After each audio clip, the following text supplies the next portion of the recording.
Terchovej sa každoročne na nedeľu Božieho milosrdenstva usporadúvajú koncerty. Spájajú vieru, hudbu aj tradície.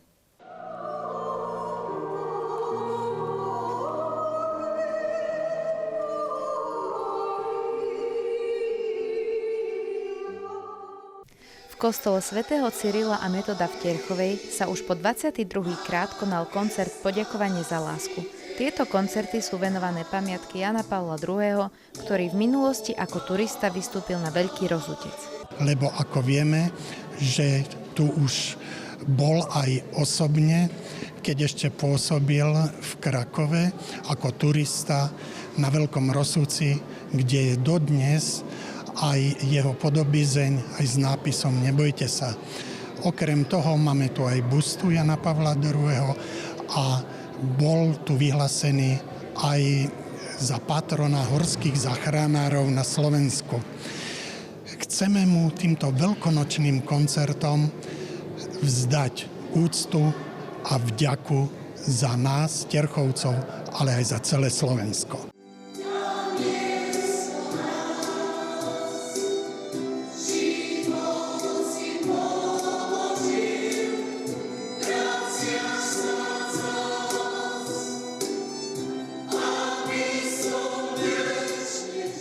Tento koncert je vlastne taký zjednocujúci prvok tiež farnosti, pretože koná sa raz za rok a vlastne nacvičujú to od najmenších až po tých najstarších ľudí farnosti.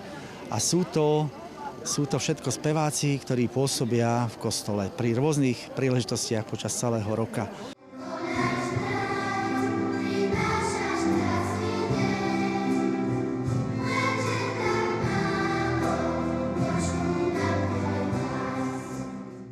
Okrem spomienky na Jana Pavla II. Sa koncert niesol tento rok v duchu spomienky na rok svätého Františka.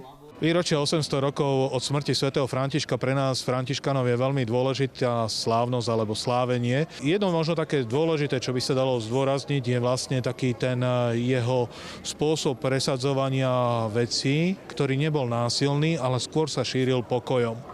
A s týmto súvisí práve možno aj to, ako pápež Leo XIV vyhlásil rok svätého Františka, dal práve tam aj privilegium získať úplné odpustky a tie sú viazané na to, aby sme sa stali šíriteľmi pokoja.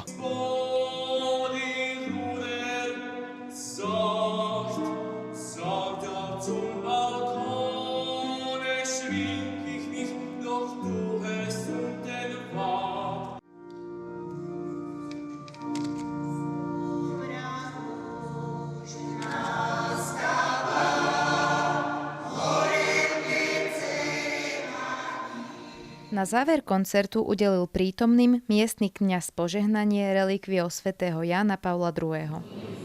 Na príhovor svätého pápeža Jána Pavla, svätého Františka, svätých Cyrila a Metoda, našich nebeských patrónov, nech vás sprevádza, žehná a ochraňuje všemohúci Boh, Otec i Syn i Duch Svätý. Amen. Choďte v pokoji.